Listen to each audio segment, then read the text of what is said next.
Lord Jesus Christ. Amen. Gloire à Dieu. Alors aujourd'hui, nous allons voir quelque chose de basique. Dis avec moi quelque chose de basique. Mais qui est important. C'est une chose qui est basique, mais elle est très importante. Alléluia. C'est quelque chose de basique. Amen. Gloire à Jésus. Alors aujourd'hui, nous allons parler de quelque chose que tous les chrétiens font ou devraient faire. Mais peut-être que pour laquelle quelques-uns ne savent même pas comment faire. Et puis on a l'impression que tout le monde devrait savoir comment faire. C'est une chose qu'on n'apprend pas. C'est une chose qu'on fait là où les gens ont l'habitude de le faire. Ça contamine. C'est contagieux. Alléluia. Tendre Père, merci pour ta parole et merci pour ta grâce ce matin. Nous voulons t'honorer et te glorifier. Nous voulons te dire ce matin que nous sommes là pour toi. Et nous prions que tu transcendes ta parole et que tu sois présent dans les cœurs ce matin.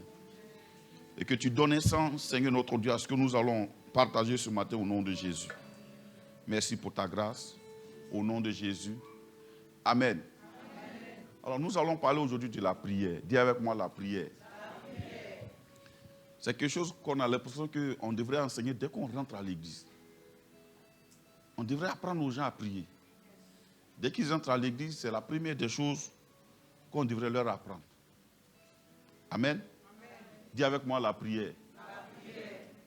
C'est pas trop petit ça. Amen. Vous voyez? La prière. Amen. Gloire à Dieu. Alors, si je demande c'est quoi la prière? Amen. On va voir d'abord qu'est-ce que la prière. Prier c'est quoi? Amen. Quelqu'un va lire ça? On va regarder au tableau aujourd'hui, c'est une classe. Définition de la prière. Oui. Pour qu'une relation se développe. Virgule, attends. Donc la prière est d'abord une affaire de relation. La prière, c'est une relation. Amen. Elle est le début d'une relation, elle est le fondement, elle est la fondation d'une relation. Amen. Dis avec moi la prière. La prière. Donc pour qu'une relation se développe, oui. Il est nécessaire que les partenaires communiquent entre eux. Ah, ça, c'est fondamental. Pour qu'une relation se développe, il est nécessaire que les partenaires communiquent entre eux. C'est très important la communication. Dans une relation amicale, professionnelle, n'importe quelle relation, tu ne peux pas être un patron et puis ne pas communiquer avec tes collaborateurs, croire qu'ils vont faire naturellement ce que tu penses. Dis avec moi la prière. La prière. Que les partenaires communiquent entre eux, oui. Vous pouvez communiquer avec Dieu, oui, par la prière. Donc la prière est la communication avec Dieu. Amen. La prière est la communication avec Dieu. Gloire à Dieu. Alléluia. Amen, oui. Le Saint-Esprit vous aide à discerner ce qu'il faut dire et comment le dire. Donc, le Saint-Esprit nous aide à discerner ce qu'il faut dire et comment le dire. Donc, le vocabulaire, la manière de dire, c'est le rôle du Saint-Esprit. Le Saint-Esprit nous donne les paroles. Il nous donne la manière de dire. Amen. Amen. Gloire à Dieu. Je n'ai pas trop le conducteur ici, hein, donc on suit. Oui, point suivant. Donc, on a bien compris la définition. Donc, quand on parle de prière, ce n'est pas seulement demander. C'est communication avec Dieu. Reviens sur la définition. Si je m'arrête là, on peut prendre un exemple de prière. Quelqu'un peut prier ce matin, communiquer avec Dieu un peu. Seigneur, aujourd'hui, j'ai aimé l'adoration. C'était bien. J'ai senti que tu étais là. La dernière fois, là, on dirait que tu n'étais pas trop là. On dirait que tu étais là à un tiers. Mais aujourd'hui, là, c'est bon. Merci, vraiment. Sois béni. Amen. Amen. C'est une communication. Tu as exprimé ce que tu as ressenti. Un exemple de prière encore. Seigneur, mon patron là, vraiment, il m'énerve. Hein. Dans un jour, il me fatigue trop. Et tu ne peux pas le gérer là un peu? On dirait qu'il a commencé maintenant à mettre tout son dévolu sur moi. Et moi, ça me fait peur. Ça m'effraie. Franchement, ça me fait peur. J'ai peur là. Tu comprends un peu, non? J'ai peur. Bon, tu sais, je ne suis pas un peu comme toi. Hein, c'est à cause de je suis venu te voir là pour te dire ça. Il faut t'occuper de lui un peu. Je suis en train de communiquer avec quelqu'un. Je parle. Do you understand? Bien. Seigneur, mais le marché là, j'ai déposé aussi pour moi là-bas. Hein. Mais il y a beaucoup qui ont sollicité ça. Mais moi, je le veux. Il faut les éliminer.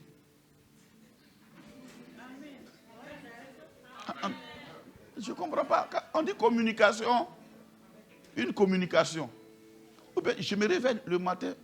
Comment tu te sens aujourd'hui, Seigneur? Que voudrais-tu que je fasse pour toi? Qu'est-ce qui te ferait plaisir aujourd'hui? Moi, ce serait vraiment une bonne tasse de café. Mais et toi? Dis-moi, que je te chante un cantique ou bien je fais quoi? Prier, c'est communiquer avec Dieu. On se comprend? Amen. Quand tu comprends ça, tu comprends que ce n'est pas la formule de corvée qu'on a fait croire aux gens. Vraiment, il faut prier, il faut gémir. La prière est une communication avec Dieu. Amen. C'est important. Alléluia. Donc, on comprend, non? Bien. Point suivant. La prière, communication avec Dieu. On va lire. Aujourd'hui, c'est les questions, c'est vous qui faites le culte. En tant que croyant, oui, vous bénéficiez d'une relation personnelle avec Christ. Il y a des gens qui ont déjà vu ça. Hein, parce que c'est ça. Amen. Allons-y. Et avez reçu un privilège exceptionnel. Oui. Quel est-il et pourquoi vous a-t-il été donné? Hébreux 4,16. Hébreux 4,16. On va prendre Hébreux 4,16, on va lire. On a reçu un privilège exceptionnel. En tant que croyant, on bénéficie d'une relation personnelle avec Christ. Vous voyez un peu? C'est comme tu es rentré en contact et puis le président de la République t'a donné sa carte de visite, son numéro personnel. Wow. C'est une relation. Voilà. En tant que croyant, vous bénéficiez d'une relation personnelle avec Christ. Donc, quand on dit une relation personnelle, ça veut dire que Christ a choisi de te donner la ligne directe. Amen. Il a choisi d'enlever le protocole. D'autres le voient par protocole là. C'est comme tu vas voir le président de la République et puis tu te dis, voilà, tu peux m'appeler à toute heure. Ça ne passe plus par la secrétaire, ça ne passe plus par les gardes de corps, ça passe. Non. Tu as une ligne directe. Donc, en tant que croyant, quand on devient croyant, nous avons quoi? Une relation personnelle avec Christ. C'est-à-dire que le déclenchement de cette relation dépend maintenant de nous. C'est une relation personnelle. Amen. Dis avec moi, j'ai ma relation personnelle avec Christ. Dis à ton voisin, il faut que tu aies une relation personnelle avec Christ. Parce qu'on bénéficie déjà de ça. Amen. Donc si tu as la ligne directe du président de la République et que toi tu es bizarre, c'est que ce n'est pas lui. C'est toi qui as le problème. On se comprend?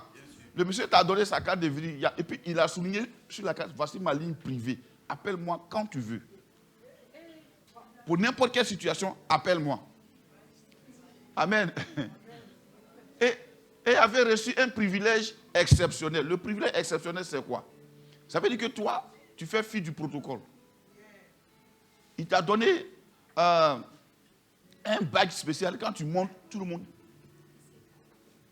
Puis on dit, allez-y. Ce badge-là, ce n'est pas tout le monde qui l'a. On continue. Donc, quel est ce privilège exceptionnel et pourquoi vous a-t-il été donné? Donc, on va lire Hébreux 4,16. Approchons-nous donc avec assurance du trône de la grâce. Du trône de la grâce. Afin d'obtenir miséricorde. Oui. Et de trouver grâce. Oui. Pour être secouru dans nos besoins. Pour être secouru dans nos besoins. Donc, c'est deux questions. Quel est ce privilège? Oui. Quand tu regardes dans Hébreux 4,16, le privilège est dedans. C'est quoi ce privilège? Hein? L'accès au trône de grâce.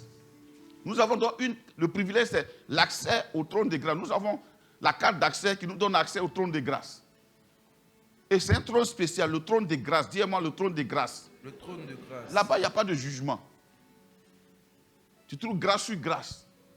C'est un trône qui est spécialement grâce. C'est-à-dire, quand le Seigneur s'assoit là-bas, il ne peut que parler en grâce. Agir en grâce. Faire toutes choses en grâce. Amen. On se comprend bien, on ne se comprend pas. On se comprend bien. Hein? Bon. L'accès au trône de grâce. Maintenant, pourquoi vous a-t-il été donné? La réponse est dedans.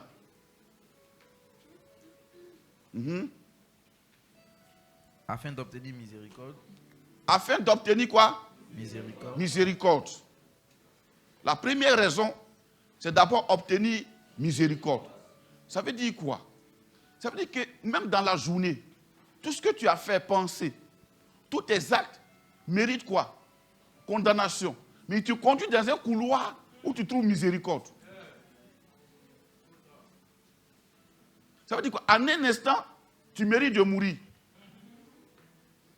Mais tu conduis dans un couloir où tu trouves miséricorde et grâce. Frère, chacun de nos jours est un jour de miséricorde.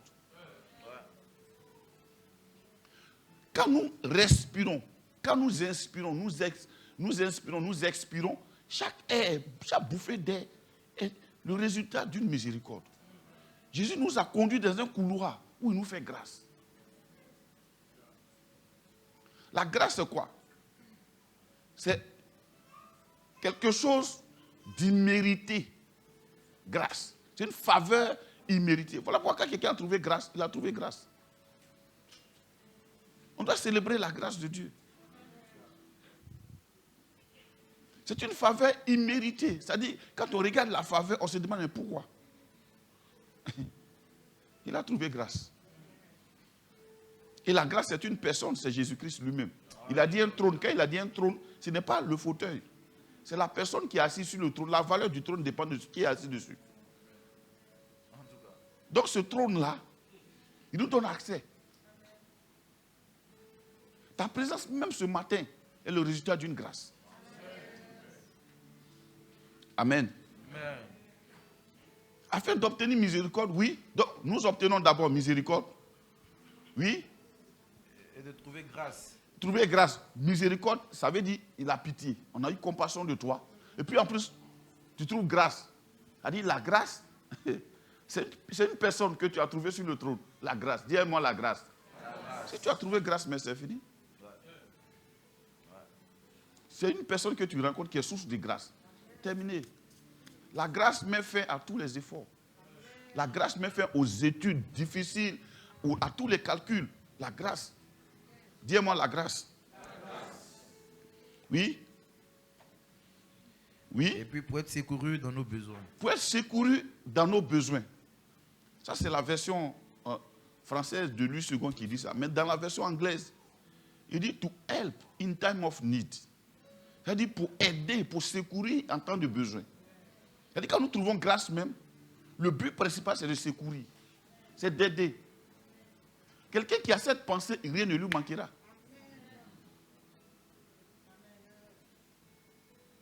Alléluia. Voici le but. Question 2. Donc, est-ce qu'on comprend pourquoi tu t'en vas prier pour trouver miséricorde et grâce pour être secouru dans tes besoins? Amen. Question 2. Étant donné que Dieu est le refuge du croyant, qu'êtes-vous invité à faire? Dieu, il se définit comment? Le refuge. Qu'est-ce qu'un refuge? Quand tu es persécuté, c'est un abri où tu vas te cacher. Souvenez-nous quand Israël a reçu Canaan en partage, il y a des territoires qu'on a laissés comme des territoires de refuge. Elle dit, même si tu as commis un crime dangereux, que tu rentres là-bas, c'est fini, on ne te persécute plus. C'est un bunker. Dieu est notre refuge. Puisque Dieu lui-même il s'est défini, se montre à nous comme un refuge, qu'est-ce qu'on doit faire? Psaume 62, 9. On va lire le psaume 62, 9 pour comprendre ce qu'on doit faire. Psaume 62, verset 9. Mhm. En tout temps, peuple, confiez-vous en lui. Confiez-vous en lui. Répandez vos cœurs en sa présence. Répandez vos cœurs en sa présence. Dieu est notre refuge. Mhm. On reprend encore. En tout temps, peuple, confiez-vous en lui. Confiez-vous en lui. Stop. On doit faire quoi ici? Se confier en lui. En tout temps. Quand? En tout temps. Quand on dit en tout temps, ça va au-delà des jours. Ça touche les saisons. En tout temps, fait référence aux saisons. Quand c'est bon, se confier en lui. C'est mauvais, se confier en lui. Il fait chaud, on se confie en lui. Il fait froid, on se confie en lui. On est content, on se confie en lui. On n'est pas content, on se confie en lui. On comprend, on se confie en lui. On ne comprend pas, on se confie en lui. On a des explications, on se confie en lui. On n'a pas d'explication, on se confie en lui. On est fâché, on se confie en lui. On n'est pas fâché, on se confie en lui. On est rassasié, on se confie en lui. On a faim, on se confie en lui. Alléluia. En tout temps. On a travail, on se confie en lui. On n'a pas de travail, on se confie en lui. On a l'argent, on se confie en lui. On n'a pas d'argent, on se confie en lui. On est marié, on se confie en lui. On n'est pas marié, on se confie en lui. On est malade, on se confie en lui. On se sent bien, on se confie en lui. Parce que Dieu lui gère les deux saisons. Ça veut dire quoi? Dieu s'attend à quoi? Il s'attend à gérer le 1 avant de gérer le 2. Je prends un exemple. Tu es content, tu ne te confies pas en lui. C'est chaud, tu cours, tu viens.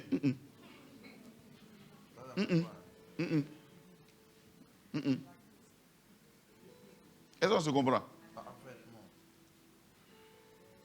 Tu ne travailles pas, tu te confies en lui. Tu commences à travailler, tu ne te confies pas en lui. Il t'attend au prochain carrefour. Ça ne marche pas. On se comprend? Quand il dit en tout temps, c'est ça.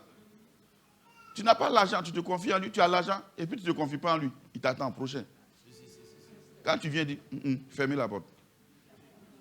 En tout temps, Dieu s'attend en tout temps. Ça veut dire qu'il aime ça. Quand il dit en tout temps, ça veut dire qu'il veut que ses enfants courent vers lui. En tout temps. Si tu as des enfants, tu peux comprendre. Quand ton enfant, tu ne comprends pas ce qu'il fait, tu es inquiet. Quand ton fils ne se confie plus, tu es inquiet grave. Tu te demandes maintenant, mais qu'est-ce qui se passe? L'enfant là, il ne me dit rien. Tout ce qui se passe, il est à mort, il ne dit rien, il s'enferme. Tu es inquiet. Hein? N'est-ce pas? N'est-ce pas? Vous qui avez des enfants là, mais vous comprenez ce que j'ai dit, non? Un enfant, il devait pouvoir quitter à l'école et puis expliquer tout. Mais papa, aujourd'hui, on a joué au ballon. Je t'ai dit, j'ai dribblé comme ça. J'ai fait comme ça. Puis, ah bon, vous causez. Non, je t'ai dit, j'ai dit, le maître là, non, lui-même, il était fier. Papa, aujourd'hui, là, non, j'ai eu 18 sur 20. Il reste un peu seulement. Tu es content. Même quand il a flashé, il dit, aujourd'hui, là, vraiment, je n'ai rien compris. Hein. Je n'ai pas eu la moyenne même dans la matière, là. Tu es content parce qu'il t'a dit. Imagine si tu caches les feuilles. Il y a des feuilles, ils te montrent, puis il y a des feuilles, ils ne te montrent pas. Le jour que tu découvres les feuilles là, c'est pas bon. Amen. On se comprend? Donc, déjà quand on lit, vous voyez, quand on est en train de lire, apprenez aussi comment moi je lis la Bible. Je ne lis pas en chantant. En tout temps, peuple, confiez-vous choses en lui, répandez vos cœurs On va doucement. En tout temps. Donc, tu expliques en tout temps. C'est le tout temps qu'on est en train de développer. Après, il dit quoi? Peuple. Confiez-vous en lui. Peuple. Et quand il a créé tous les peuples, il s'attendait à ce que tout le monde vienne vers lui. Amen. Peuple, confiez-vous en lui. N'est-ce pas? Peuple, confiez-vous en lui. Ça veut dire quoi se confier en lui?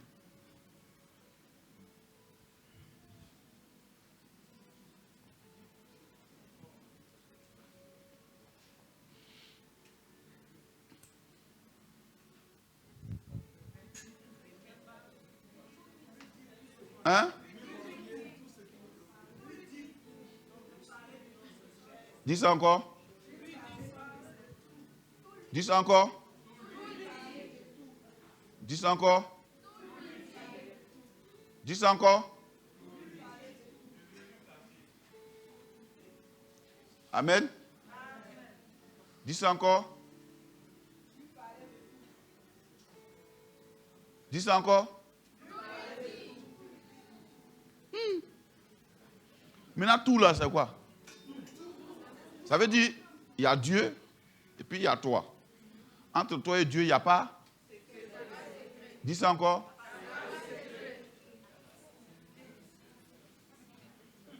Se confier, c'est le prendre pour confident. Lui dire nos secrets. Lui exposer ce que nous pensons, ce que nous ressentons. Amen. Lui dire tout. Il n'y a pas de secret. Amen. Amen. Frère, quand tu seras en train de développer ça, ce qui te fatigue là, ça va disparaître. Vous savez, c'est ce qui fatigue les gens. C'est justement ce petit mot là, secret. À tel enseigne que tu ne sais plus comment faire, parce que tu as peur qu'on découvre ton secret. Or, si tu as l'habitude d'en parler à Dieu, tu auras l'habitude d'en parler à tout le monde. Ceux qui ont le courage de garder les secrets, c'est ceux qui n'ont pas l'habitude de parler à Dieu. Parce que quand tu commences à parler de ton secret à Dieu, au début, tu murmures. Seigneur, et puis un coup, tu t'oublies dans la prière maintenant, tu commences à parler, on s'en fout. Bon, que celui qui vient entendre, il dit, oh, ça, je m'en fous. Bon, Seigneur, vraiment, ça me fait mal. Oh, ça me fait mal. Là, Katabracho. Seigneur, vraiment, ça là, il faut que tu fasses quelque chose. Il réagit, il n'a même pas mangé. Le voisin n'a pas mangé hier.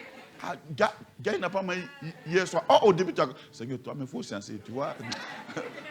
Tu as commencé comme ça. Mais à un moment donné, tu t'oublies, tu es parti. Donc quand tu commences à te confier au Seigneur, finalement tu finis par te confier en tous.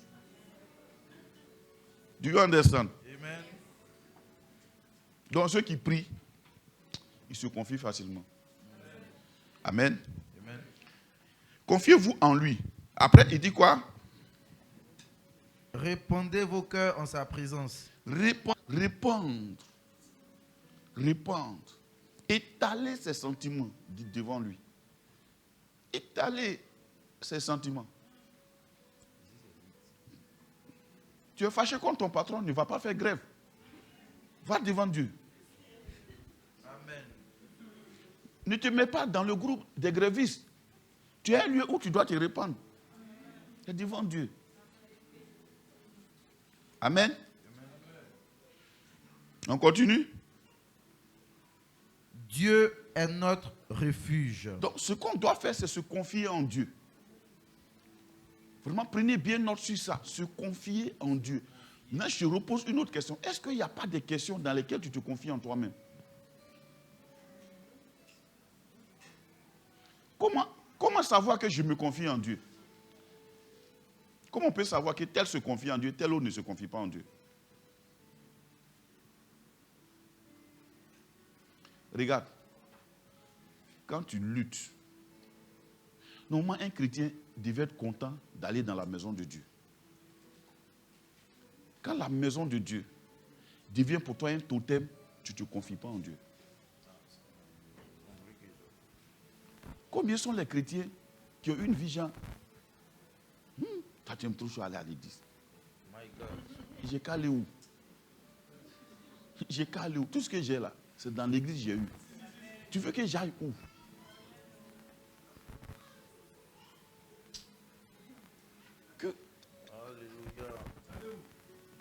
D'aller où? Dis-moi, j'ai qu'à aller où?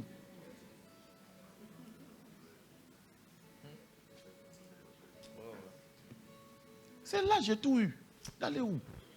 D'aller parler où? D'aller causer où? C'est là. De toute façon, là-bas même, on me connaît mieux. C'est là-bas. Donc, se répandre devant Dieu. Je prends un exemple simple. Tu peux être chez toi dans la semaine, et puis tu viens, le temple est ouvert, les climatiseurs sont là tous les jours. Tu peux rentrer ici, t'asseoir et puis prier, comme Anne. C'est pour ça que j'ai pris pour déménager d'ici, parce que les gens confondent ce lieu à ma personne. Que quand quelqu'un vient ici, il vient me parler. Tu vas où? Je mets à l'église. J'ai parlé tout dit à papa là-bas. Qui t'a dit que moi j'attends tes bêtises? Moi j'attends que tu viennes me faire offrande. Je n'attends pas ça. Non, je vous dis la vérité, franchement. Je n'attends pas ça. Je ne veux même pas entendre ça. Moi, ça m'apporte quoi? Que des crises, que des pleurs. Ça suffit comme ça. Amen. L'église est là. Viens te coucher là, prie. Il y en a qui passent, ils me trouvent ici avec un matelas là. Si j'ai étudié, quand je suis fatigué, j'ai pris, je m'étends, je dors. C'est devant Dieu je suis. Ici, c'est Dieu. Tout est consacré à Dieu. C'est-à-dire que la main de Dieu est sur chaque élément. Même le fait que je touche le mur de l'église, je sais que je suis en contact avec Dieu. Do you understand? Donc, la prière, c'est se répandre. Aller dans la présence de Dieu, se répandre. Même quand tu viens, quand Anne est partie, il y avait des gens qui étaient là. Même Élie n'a pas su ses soupirs. Dieu a compris ses soupirs. Quand tu es présent, ne pense pas que les gens ne te comprennent pas. Non, il y a quelqu'un qui sait lire les cœurs, qui comprend. Tu n'es pas obligé de prier, de crier. Tu n'es pas obligé de... Non, il comprend. Amen. Donc, étaler ses sentiments. Oui, ses sentiments, c'est important, ses sentiments. Dis avec moi mes sentiments. Mes sentiments. Beaucoup de chrétiens font fi de leurs sentiments. Ils font, ça aller. Ça ne va pas aller. Tu sais ce que tu sens. Tes sentiments, confie-les à Dieu, frère. Confie-les. Quelquefois, tu as envie de parler à quelqu'un, mais tu ne sais pas par quoi commencer. Confie tout ça à Dieu. Dieu te donnera les mots. Donc, étaler ses sentiments à Dieu. Amen. Donc, on a compris là, la question 2. Il faut étaler ses sentiments à Dieu. Il ne faut pas prendre des choses, choisir des choses que tu donnes à Dieu et des choses que tu ne donnes pas à Dieu. Les sentiments là, ça peut être bon, ça peut être mauvais. Regardez les chrétiens. Ils prient fort quand tout va mal. Ils ne prient que quand tout va mal. Quand tout va bien, ils ne prient pas. Quand tout va bien, qu'il a le temps, lui-même il cherche à ne pas avoir le temps pour aller à l'église prier. Il faut qu'il trouve quelque chose à faire forcément pour ne pas que... Non, samedi, il faut qu'il s'occupe. Ah non, moi samedi, je n'ai pas envie d'aller à l'église là-bas. Ah, machin, mais quand tout va bien, trouve-toi, au contraire, trouve-toi le temps d'être avec Dieu.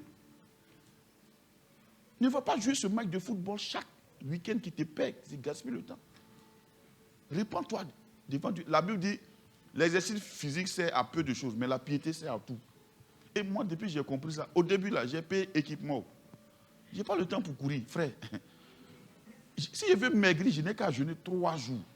4e jour, mes kilos s'envolent. Pim, pim, pim, pim, pim. Ce qui me fait grossir, mais je connais, c'est la nourriture. Tu ne grossis pas par sport. Diminue la nourriture, tu vas maigrir.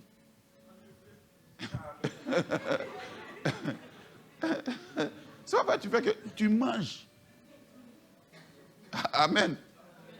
Non, je suis d'accord avec toi, après moi je le fais, moi je mange. Donc, quand tu manges, mais ça prend. Quand ça monte, coupe le robinet, ça descend. Dieu understand. Donc, étaler ses sentiments devant Dieu. Prochain point.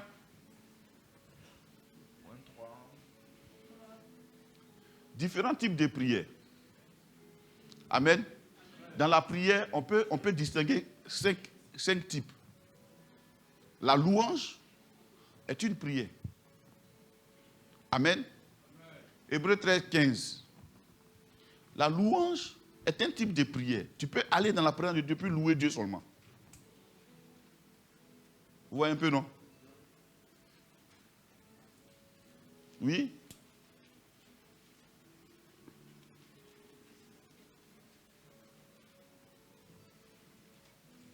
Hébreux 13, verset 15. Oui? Par lui, offrons sans cesse à Dieu, un sacrifice de louange. C'est-à-dire le fruit de lèvres qui confesse son nom. Le fruit des lèvres qui confesse son nom. Il dit par lui, offrons sans cesse à Dieu un sacrifice de louange. Donc la louange est un type de prière. On offre à Dieu quoi? La louange. La prière. Amen.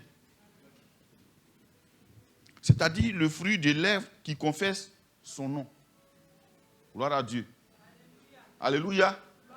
Est-ce qu'on se comprend? Bien.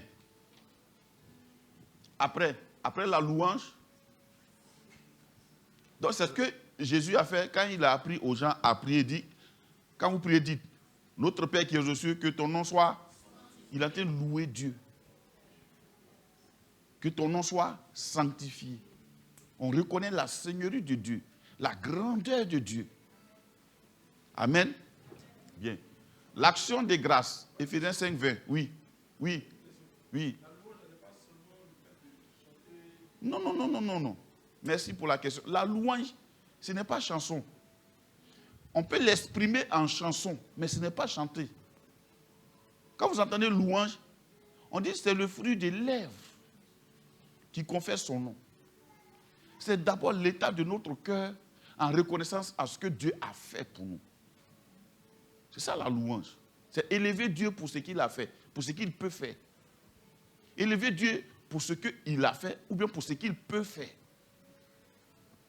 Amen. La louange, c'est ça. C'est pour ça que la louange n'est pas aussi la musique. Beaucoup de personnes disent, on prend le chant là en louange ou bien en adoration. Non, ce n'est pas un rythme. On peut danser, et puis ça s'appelle l'adoration. Tout comme on peut faire, tout, et puis ça s'appelle la louange. C'est l'expression. Qu'est-ce qui est dit? C'est ce qui définit la louange, c'est ce qui différencie la louange de l'adoration.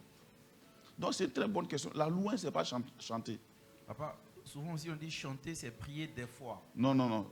Ça, je n'ai pas encore vu ce verset. Je n'ai pas encore vu ça. Chanter, c'est célébrer Dieu. C'est célébrer Dieu. D'accord? Maintenant, bon, ce verset peut exister, hein? D'accord. Mais on ne peut pas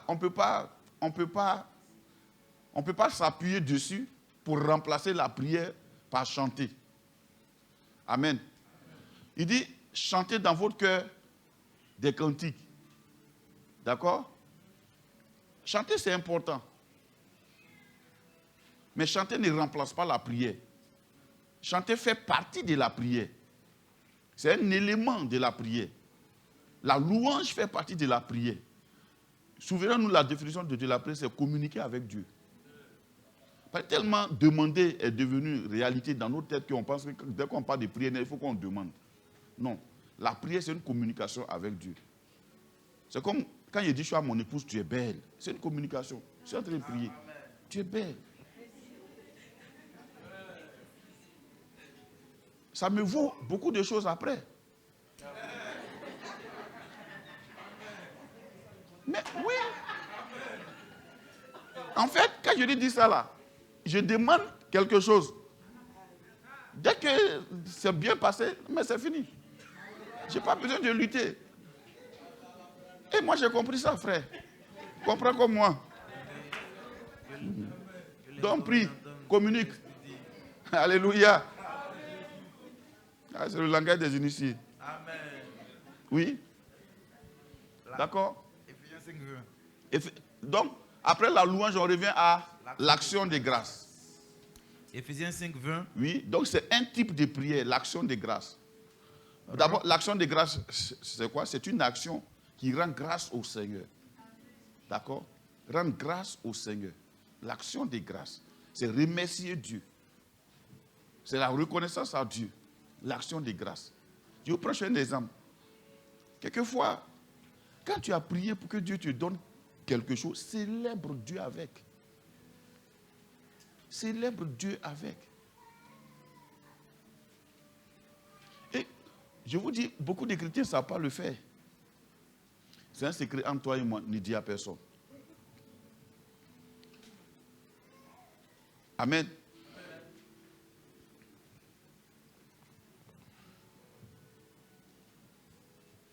Je ne sais pas c'est quel exemple même je peux prendre ou qui n'est pas trop ici pour ne pas que les gens se sentent choqués. Bon, ce n'est pas grave, passons. Donc, rends grâce à Dieu. Je prends un exemple. Roselyne n'est pas mariée. Elle se marie demain. Et puis, maintenant, tous les samedis, elle est assignée, quoi. Mais, franchement, Franchement. Elle dit tous les samedis, tu es assaini. Ah non, il faut qu'on vraiment, il faut que je me rattrape, machin, Ok. La chose là, c'est le don de Dieu. Tu n'as rien à racheter. Tu peux faire 20-80. 20% pour toi, 80% pour Dieu. Donne 80% du temps de la chose à Dieu, puis les 20%, toi tu prends pour toi. Et si ce n'était pas là, tu ne serais pas assaini. Il y a un seul lieu où tu es, que ça marche pas, tu es obligé d'être là, c'est à l'église. Mais viens avec ta chose. Amen. Je vais prendre un autre exemple. C'est ma fille, on se comprend. Et puis, elle se marie, et puis demain, elle enfante. Et puis, c'est soit baptême de l'enfant ou bien présentation de l'enfant. Mais fais offrande. Ça, c'est le secret. Hein. N'organise pas fête pour manger. On se comprend. C'est à Roselyne que je parle. Hein. C'est pas à toi. C'est à ma fille, là, je parle. Si tu enfantes, non. Tu peux dépenser 800 000 pour inviter les gens. Mais pourquoi tu ne donnes pas ça à Dieu? Pour dire, Seigneur, je te dis merci pour mon enfant. Ma femme et mon enfant, c'est un salut. L'accouchement, la frère, ce n'est pas un jeu. Je rends grâce au Seigneur. Il ne faut pas te fâcher. Ce n'est pas toi qui parle, c'est à Roselyne que je parle. Donc vous qui avez les enfants là, ce n'est pas à vous que je parle. De toute façon, c'est un secret que je suis en train de vous donner. Les autres enfants là, c'est pas. Les prochains qui vont venir là, il faut faire comme ça. L'enfant même, il ne voit pas ce que tu fais. Il ne voit rien. La petite Samuel a été pris, envoyé dans le temple, confié à Élie. Quand on dit confié là, c'est quoi? C'est sa destinée, on a déposé dans la main de Dieu comme ça. Il est devenu roi et prophète. Comment est-ce que tu dis merci à Dieu par rapport à ton enfant?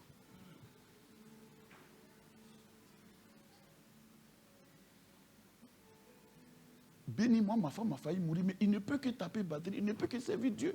Abraham, pareil. Même Cédric. Cédric est né dans la douleur, il ne peut que être éduqué selon Dieu. Ce sont des offrandes pour moi à Dieu. On dit Job, quand ses enfants sortent, il fait offrande pour dire, je ne sais pas qu'est-ce qu'ils ont pu faire dehors. Est-ce qu'on se comprend? Dis-moi l'action de grâce. C'est dire merci à Dieu pour ce qu'il a fait. Quelquefois même le jour de ton anniversaire, tu donnes 20 000 à Dieu et tu dépenses 1 million. D'en manger. Ça passe pas. Non. J'ai eu 1 an, je ne suis pas tombé malade. J'ai eu même des acquis. Non. Je ne suis même pas obligé de dire, le jour de mon anniversaire même, je viens avec une offrande. Pendant qu'on fait là, j'ai dit, action de grâce, je dépose dans le tronc et puis je suis parti. On peut ne même pas savoir que c'est moi. J'ai dit merci, c'est entre lui et moi. On dit, c'est une relation personnelle. Action de grâce. Ouais, mes enfants, c'est pour ça que je vous dis toujours, ne vous échauffez pas. N'attendez pas qu'on parle de certaines choses pour vous échauffer avec. La plupart du temps, Dieu ne regarde pas ça. Dieu regarde ta relation avec lui. Est-ce qu'on se comprend?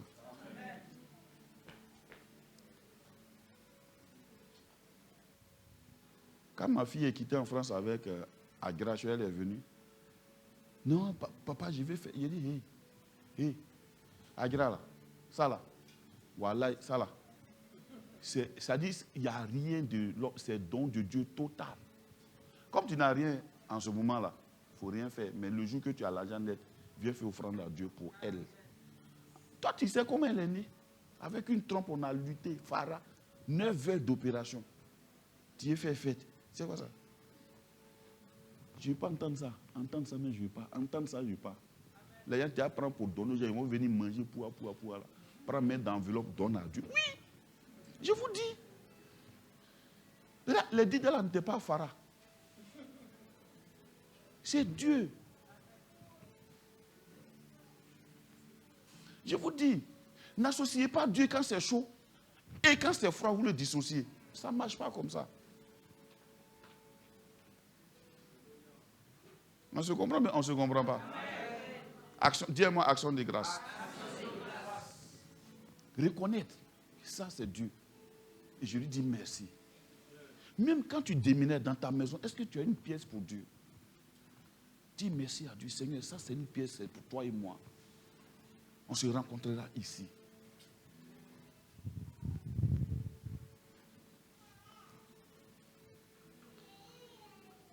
C'est action de grâce aussi. C'est un lieu d'étude où tu rencontres Dieu. J'ai pris ici. Ne prends pas une grosse maison où tu mets même des salles de billard.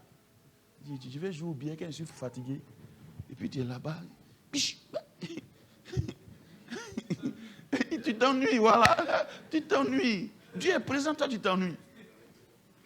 Et je suis allé chez un homme, il a beaucoup de salles comme ça. Et les salles, il met de grosses télés. Il y a des télés, même sur ordinateur, en même temps, il y a la souris. Et je le regarde, j'avais pitié. Il pensait qu'il m'impressionnait, mais moi, il me faisait pitié. Et tu t'ennuies. Combien de salons? Peut-être 6 salons. Et les salles là sont comme ça. Il a une salle de prière même. Mais Dieu n'est pas dedans. Dis-moi action de grâce. Action de grâce. Donc c'est de dire merci à Dieu. Pour toutes les petites choses. Dis merci à Dieu. Amen. C'est très, très, très important. Pardonnez, ne prenez pas ça comme des critiques. Ce que je suis en train de vous dire, c'est des secrets d'un père à des enfants. Un enfant peut se tromper pour une fois, 2 fois. Le père est là pour dire, faites comme ça. Voici le chemin, voici la voie à suivre. C'est dans ce sens que je vous parle ce matin. Amen. C'est la voie à suivre. Amen. Même quand, souvent, tu as fini de te marier, tu as trouvé une belle et bonne épouse, dis merci à Dieu pour elle. Parce que ça aurait pu être un crabe. Si. Oui. Oui. C'est parce que quelquefois les gens ne font pas attention. Hein. Les crabes sont beaux. Hein. Seulement, ils ont des pinces immondes. Le crabe est joli. Lui, il se déplace comme ça. Il te montre ses 2 faces. Il est beau, le crabe. Mais il coupe. Dis, rends grâce au Seigneur.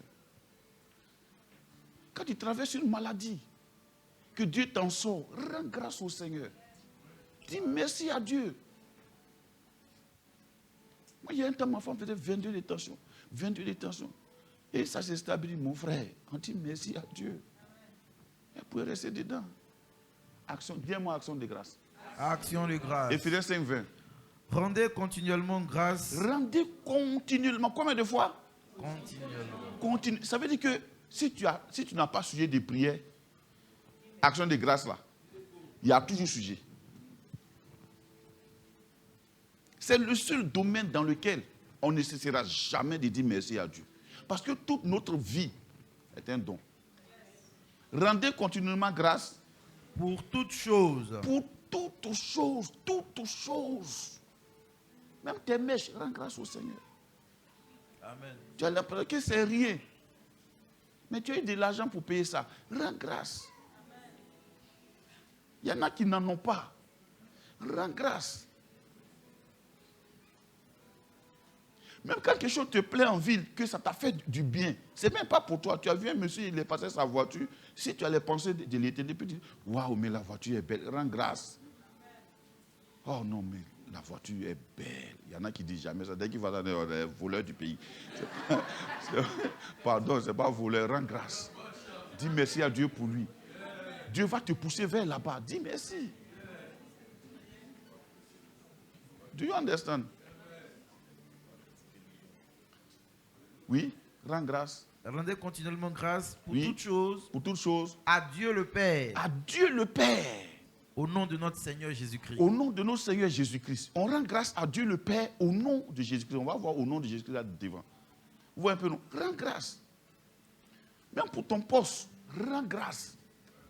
Rends grâce. S'il te plaît, c'est un secret. Rends grâce. Ne fatigue pas les oreilles de Dieu. Et puis quand ça va, et puis tu es assis, c'est là maintenant, c'est pour toi. Quand ça va, ça c'est pour toi. Quand ça ne va pas, c'est pour Dieu. Mes enfants, ne faites pas ça. Rends grâce. Rends grâce. Celui qui rend grâce, il ne se cache pas. Souvent, quand il dit aux gens, est-ce que ta femme peut connaître ton salaire? Papa. C'est-à-dire, tu ne peux même pas rendre grâce à Dieu pour ton salaire.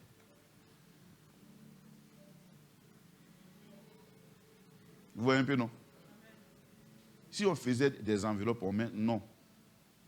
Prenons la dîme. Là, c'est gâté. Tu ne vas pas mettre la dîme dedans. Tu vas dire, ça la manger. Ils vont connaître mon salaire. Ça veut quoi?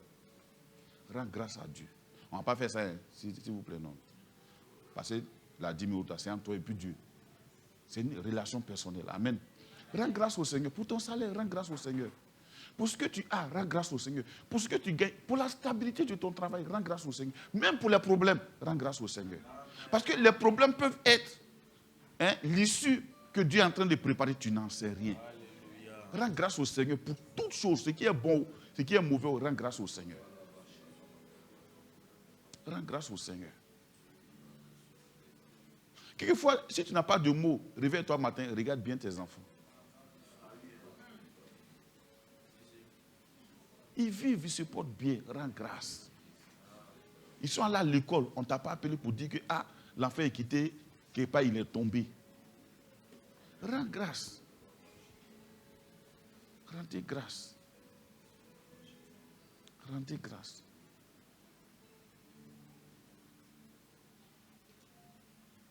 Vous voyez pourquoi? Moi, je vous donne mon secret. Moi, toute ma vie, j'ai travaillé. Mais je vous dis, au moment où je laisse un poste, je n'ai même pas d'économie. Parce que je mets tout dans Dieu. Mais je vous dis que ça m'a sécurisé. Aujourd'hui, non, ça m'a sécurisé. Rendez grâce.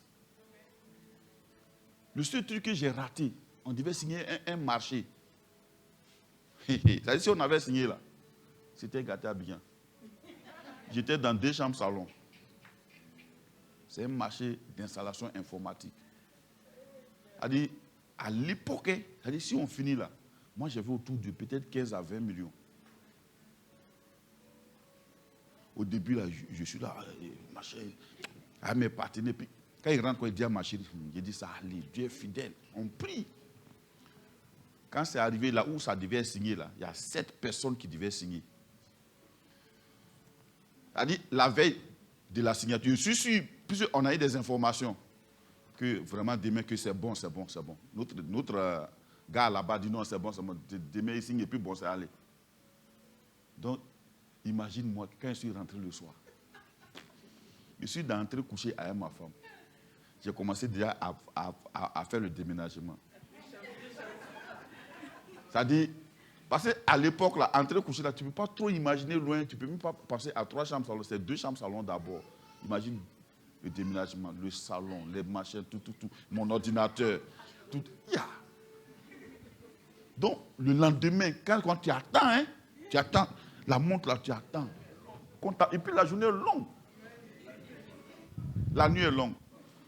On appelle, on dit, il y a une dame, elle a refusé de signer. Sur les 7, elle est seule. Et le monsieur me dit, mais je ne comprends pas. La dame là, elle nous veut quoi? Oh, moi je sais. Tu sais, quand tu es un Jonas, il faut faire attention. Comporte-toi bien, sinon tu risques de gâter les bateaux des gens. Moi je comprends qu'à l'instant là où eux sont en train de parler que c'est la femme, moi je suis en train de me repentir intérieurement pour mes sentiments que j'ai eus déjà. Je sais que c'est ça qui a fait ça. Oh, je savais que Dieu m'a appelé. Imagine pour 20 millions. Si tu dois exclure Dieu, c'est-à-dire, tu vas dire au revoir, ministère. J'ai compris que je me suis assis, j'ai dit à ma femme, elle me dit, bon, c'est pas grave. On a commencé à se repentir. Moi, j'ai commencé à me... Elle ne savait pas. Moi, j'ai commencé à me repentir. Seigneur, merci. Et ça s'est passé. On a continué la vie. Donc, rends grâce au Seigneur. Parce que quelquefois, tu peux être dans une situation bizarre. Bizarre, hein? Rends grâce. Aujourd'hui aussi, je comprends que même les partenaires lesquels j'étais là, si ça avait marché, ce n'était pas bon aussi. Donc, j'ai commencé à rendre grâce au Seigneur. Et dès que j'ai commencé, Dieu m'a fait grâce. Quelques 2-3 mois après, j'ai changé d'emploi. Je suis allé dans un grand laboratoire après. Là, j'ai oublié tout ça. Dieu fait grâce. Donc, pour toute chose, que ce soit bon ou mauvais, rend grâce. La confession, ça c'est un type de prière. Psaume 32, 5.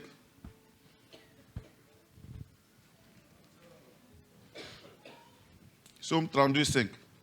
La confession. Dis-moi la confession. La confession. Psaume 32, verset 5. Oui.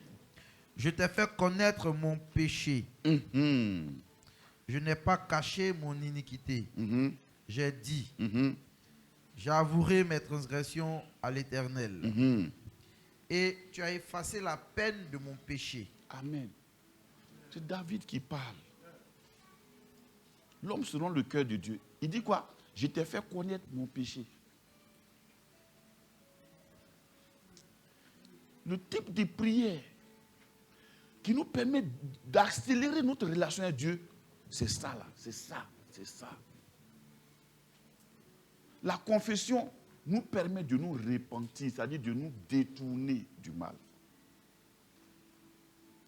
La confession. Ne vous gammez pas dans ce qui est négatif. Ne justifiez pas les justifiables. Ne justifiez pas ce qui est mauvais. Détournez-vous.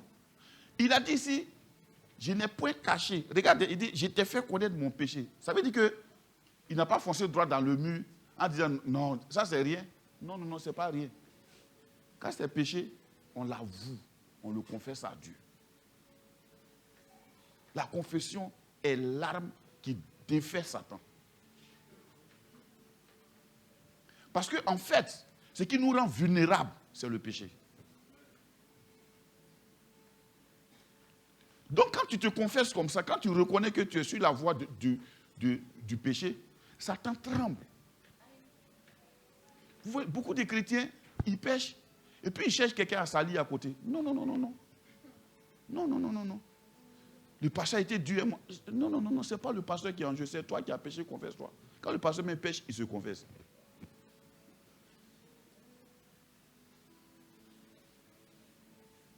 Amen. Parce que le péché peut ne pas être apparent. Ce qui est apparent, c'est quand il sort. Sinon, même quand il n'est pas sorti, il est dans ton cœur, c'est péché. On se comprend? Je prends un exemple sur moi-même. Regarde, il y a des fois, tu peux recevoir l'argent. Et puis, tu as prié pour quelque chose. Mais dès que tu reçois ça net là, la dame à côté qui est. José, va dire à ton papa de me donner 10 000. 100 000 moins 10 000, c'est plus 100 000. Hein? Ça commence souvent. Il y a des fois, dans ton cœur, tu dis, mais vraiment, c'est pas, la fille, la mère va me tuer. Après, tu dis, mais Seigneur, pardonne-moi, c'est ma responsabilité. Mais elle ne sait pas que moi, j'ai prié. Oui, mais je me confesse, ça fait quoi? Je peux lui donner en n'étant pas content. Mais après, la voix m'interpelle pour dire, mais quand elle te donne pour elle, là, tu es content, non? Après, je dis, oui, c'est vrai, Seigneur. Pardonne-moi. Là, immédiat, c'est fini. Ça est dans mon cœur.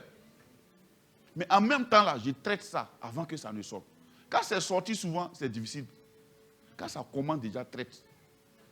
La confession, c'est avouer. Il dit, je t'ai fait connaître mon péché. Dieu aime quand on lui fait connaître ce qu'on a fait. Dieu n'aime pas, genre, tu as fait, vous voyez, ce genre de personnes qui te vexent et puis après qui font comme de rien n'était. Non, non, non, non, non. Dieu ne fonctionne pas. C'est pas que c'est. Mon frère, tu vas dire ce que tu as fait, tu as confessé ça. Aïe. Tu as m'insulté et puis tu me vois le lendemain. Regarde, c'est rien, on est ensemble, laisse. Non, non, non, non, non. Ça passe pas. Non, non, non, non, non. Tu as fini de m'insulter là. Tu dois confesser. C'est ça là. On ne fait pas ça. C'est ça la confession. Ayez l'habitude de vous confesser. C'est la seule chose que Dieu a mise à... Tu vois, les chrétiens, à la place de la confession et de la repentance, ils ont mis la délivrance. Parce que pour eux, tout est les démons. Mais le site pornographique là, qui a cliqué là-bas? C'est toi ou bien c'est le démon? C'est pas le démon, mon frère, c'est toi. C'est toi qui as cliqué là-bas. Sinon, il y a beaucoup de chaînes. C'est toi qui as choisi la chaîne là. Aïe. Ça arrive à tout le monde. Si ça t'arrive, répands-toi, confesse-toi. Il ne faut pas dire non, c'est pas le démon. Hein. C'est pas le diable. Donc, beaucoup de personnes mettent sur le dos du diable ce qu'eux-mêmes ils font. Non, ce n'est pas le diable. C'est toi. Le diable, là, lui, il ne fait que venir te proposer. Il dit chacun pêche quand il est attiré et amorcé par sa propre convoitise. C'est ta convoitise. On se comprend bien, on ne se comprend pas. Dis-moi la confession. Tu sais, souvent, il y en a dont on voit les choses facilement. Mais il y a d'autres, tu ne peux même pas t'imaginer. Ça, c'est la deuxième catégorie de personnes. Elle est dangereuse. Tu le vois, tu as l'impression que tout est blanc. Moi, j'aime les gens. Quand je suis avec toi, j'aime voir. Je me confie plus aux gens dont je vois les défauts facilement. Si je vois que toi, tu es trop net, moi, j'ai peur de toi. L'homme net comme ça. Aïe, toi aussi, toi, tu es comment? Ah, ok, toi, tu es comment? Et c'est ça, on veut nous faire croire sur Internet là. Tout va bien. Tu vois, madame me pimpant, tout est machin, monsieur aussi les machins. Ça dit des petits. Vous qui avez le corps féminin là, désabonnez-vous de ça. C'est du pipeau.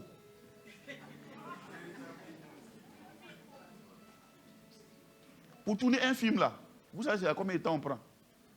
On te maquille, on contrôle tes gestes, tout ça là c'est contrôlé. C'est du pipeau. C'est pourquoi même quand on te programme pour venir diriger là, utilise ta voix naturelle, utilise ta personne naturelle. Il ne faut pas essayer de prendre Dieu, je vous dis, les frères. C'est comme ça que tu parles. C'est comme ça que tu parles. Tu veux faire quoi? Tu veux montrer quoi? Et voilà, tout est spirituel façon. Tu veux montrer quoi? Ou bien la voix chante. Alléluia. Je vous dis Alléluia. Tu veux montrer quoi? Tu veux montrer quoi?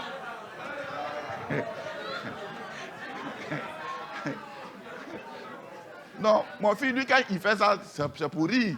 C'est pas que. Alléluia. Quand il fait ça, c'est pour rire. Bon, voilà. Mais je vous dis, il y en a. Dès que tu les mets sur la chaîne nette là, c'est fini. Le gars, ou bien la fille, elle change.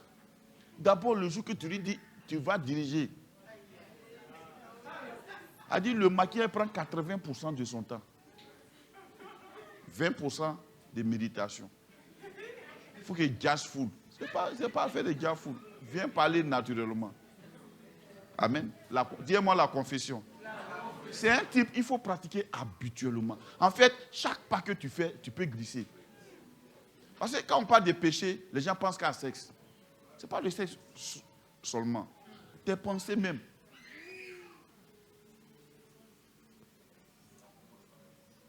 Amen. Il dit, je t'ai fait connaître mon péché, je n'ai pas caché mon iniquité. J'ai dit, j'avouerai mes transgressions à l'Éternel. Et tu as effacé la peine. Donc il y a une peine qui est derrière. Dieu efface, ça permet à Dieu d'inhiber les assauts de Satan dans ta vie. Ça détruit toute sa puissance. Ce n'est pas la prière qui détruit la puissance, c'est la confession. La confession, là, ça inhibe tous les plans de ça. Il n'aime pas ça. Il va te donner les explications. Non, tu vas te justifier. C'est-à-dire que moi-même, là, les gens ne me... Ce n'est pas les gens. Mon frère, c'est toi. Ma soeur, là, c'est toi.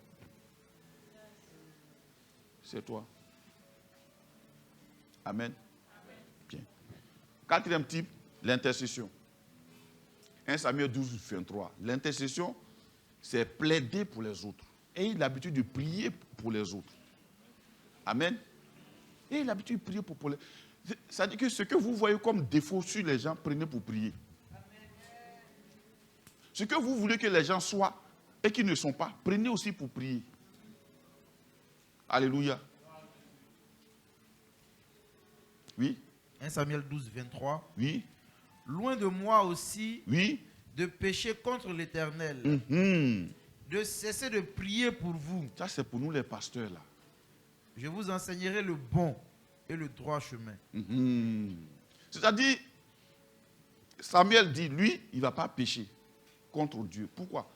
S'il arrête de prier pour le peuple de Dieu, pour lui, c'est un péché. Donc, l'intercession, c'est prier en faveur des gens. Et aider aussi les autres à prier pour vous, en votre faveur. L'intercession, c'est important. Gloire à Jésus. L'intercession, c'est très important. Priez pour les autres. Apprenez à prier pour les autres. Gloire à Dieu. Quand tu pries pour les autres, tu ne vis pas dans une bulle. Dieu te montre des choses grandes encore. Mais quand tu ne pries pas pour les autres, tu as l'impression que les autres sont à l'aise que toi.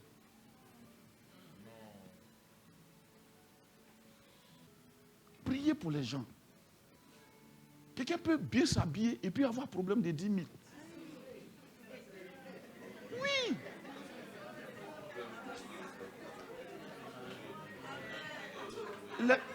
Regarde. Quand tu n'as pas l'œil spirituel, tu ne peux même pas aider quelqu'un. Parce que pour toi, tout ce qui brille est de l'or. Tu peux voir quelqu'un, il peut occuper un poste important, et puis à l'instant, il n'en a pas. Pas parce qu'il fait exprès, il n'en a pas vraiment. Vous comprenez?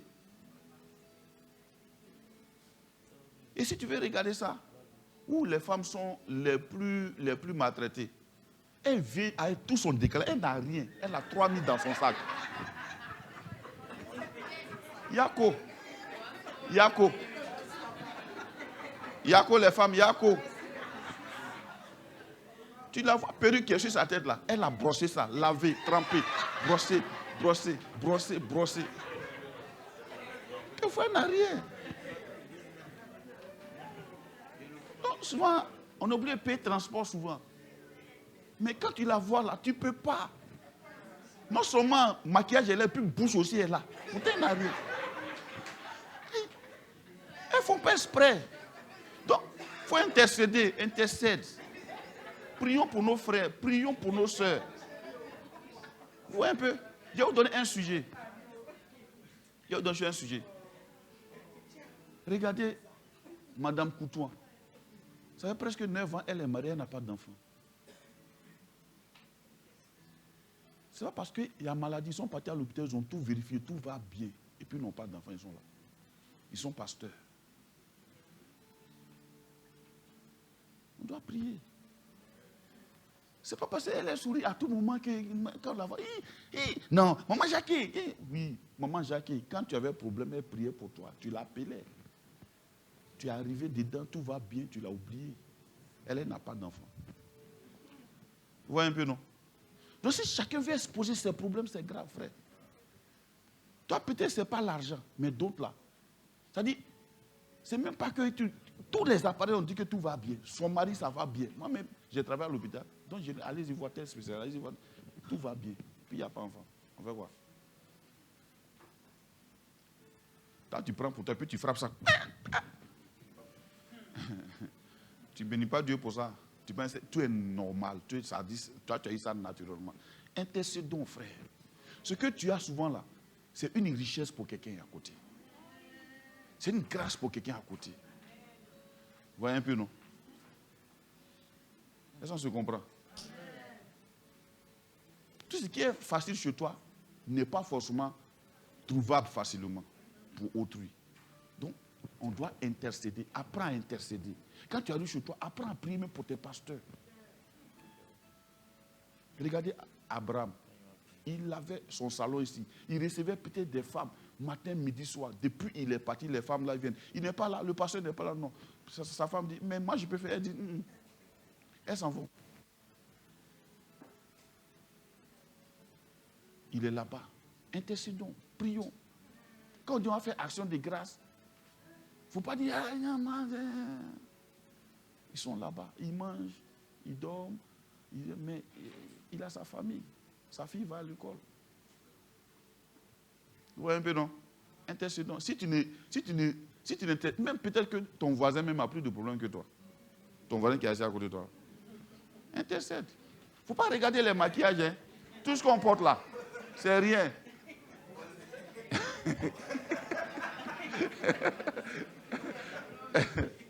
Amen. Gloire à Dieu. Oui. C'est pour ça, ce que tu as reçu là, il faut chérir ça. Il faut chérir ça, pardon.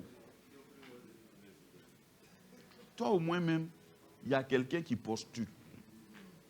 Ma fille, il y a quelqu'un qui a postulé. Non.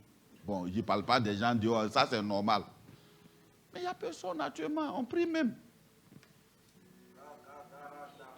Toi, tu es marié, tu boudes. Ça dit, toi, tu es marié, ton fils même, il m'énerve. Papa, il m'énerve. Viens, tu as lui dit ça. Il faut lui donner ça, tu vas voir. Là, tu es bien. Dis-moi, intercession.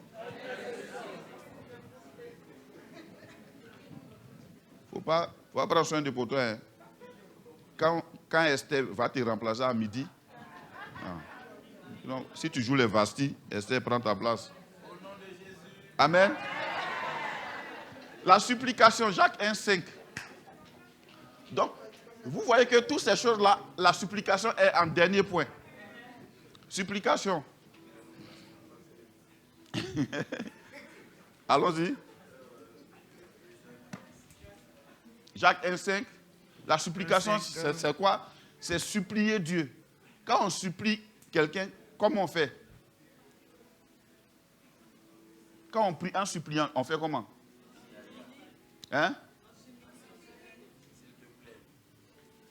Bon, le mot on s'humilie, c'est vrai, mais je sais que vous pensez à la manière dont on demande ça. Voilà pourquoi vous dites on s'humilie. Sinon, l'humilité n'est pas forcément dans la façon de... Non. On parle en se disant qu'on ne mérite pas. Il faut que la personne ait compassion pour faire. On dit, Seigneur, s'il te plaît, je t'en supplie. La personne n'est pas obligée de faire. Et ces sentiments-là, c'est ce que les chrétiens n'ont pas. Ils pensent que Dieu est obligé. En tout cas, moi, depuis que je suis parti à l'église, moi, je n'ai rien vu. Jésus est mort pour nos péchés, point. Il n'est pas mort pour que tu te maries. Si tu as donné mari, c'est une grâce, c'est sa compassion. Ce qu'il a guéri quand il était présent, ça ne faisait pas partie de son cahier des charges. Il dit, tu enfanteras un fils que tu nommeras Jésus. C'est lui qui sauvera son peuple de ses péchés. Il était venu, cahier des charges, mourir à la croix, point. Mais les gens qu'il a guéris, on dit, il a eu compassion. C'est sa compassion. Donc, le résultat de sa compassion, dis-lui merci. Donc, quand tu veux réveiller sa compassion, parle aussi comme quelqu'un qui a besoin de sa compassion. Il ne faut pas lui parler comme si tu as droit. Beaucoup de chrétiens prient comme ça. Depuis que moi, je vais à l'église, moi, je ne comprends pas. Seigneur, en tout cas, il faut faire quelque chose, sinon tu vas avoir honte. Tu as déjà vu Dieu avoir honte. Toi, tu as déjà vu Dieu avoir honte. Lui qui a créé la honte, là. Toi, tu l'as vu déjà avoir honte. Mon vieux. Oh. Seigneur, en tout cas, moi, je te dis ça en même temps. Si tu ne fais pas là, c'est toi, moi, j'ai retourné dans le monde. Judas même est parti. Ça n'a pas changé quelque chose. C'est toi, ton départ, ça a fait quelque chose. Mon vieux. Ah, tu jouais. Alléluia. Donne la supplication sur Jacques 1,5. Si quelqu'un d'entre vous manque de sagesse, qu'il la demande à Dieu. Qui donne à tous simplement. Comment? Simplement. Donc Dieu donne simplement. Et sans reproche. Quand Dieu te donne, il ne te fait pas reproche. C'est-à-dire que tu reçois pas parce que tu as été meilleur. Tu reçois parce que c'est sa grâce. Tu reçois parce que Dieu est bon. C'est aussi pas parce que tu as trop prié. Pas parce que ton pasteur a trop prié. Tu reçois parce que Dieu a eu compassion. Il a fait grâce. Et même quand le pasteur a trop prié, c'est parce que lui aussi, il a eu compassion. Il a eu grâce qu'il a prié pour toi. Donc tout est résultat de compassion. Donc quand ça tombe, frère, sois humble. Il ne faut pas que le résultat de la grâce de Dieu deviennent pour toi un piège pour t'enorgueillir. Quand il n'y a pas de l'orgueil là, frère, ce n'est pas marcher comme ça. Le humble là, ce n'est pas celui qui vient attraper ma Bible. Non, oublie ça. Le humble, c'est celui qui pense que je peux lui parler aujourd'hui, comme je lui parlais hier quand il n'était rien. Le humble, c'est celui qui dit, oui papa, je fais comment? Le humble, ce n'est pas celui qui vient se coucher. Ça, c'est du folklore. L'humilité n'a rien à voir avec l'apparence. L'humilité, c'est un état d'esprit. Et c'est une substance. L'orgueil est une substance qui est en chacun de nous. Mais qui se révèle à un moment donné si tu ne fais pas attention. Et l'orgueil est la chose pour laquelle la Bible dit Dieu résiste. Ce n'est pas tous les obstacles qui sont les démons. Il y a des obstacles, c'est Dieu lui-même. Donc la supplication, c'est demander en suppliant, en sachant que tu ne le mérites pas. C'est juste la compassion de ton Père. Il y en a même, quand ils sont fatigués, ils ne disent pas à Dieu, Seigneur, vraiment, aie compassion, je suis fatigué. Quand ils vont prier là, Seigneur, en tout cas, il faut que tu fasses quelque chose. Fais quelque chose. Sinon là, en tout cas, moi je dis, sinon quoi? Viens, Seigneur, je suis fatigué. Je suis fatigué. Je suis fatigué. Je suis fatigué. L'humilité, c'est savoir écouter. Même quand la situation paraît parfaite à tes yeux, savoir écouter.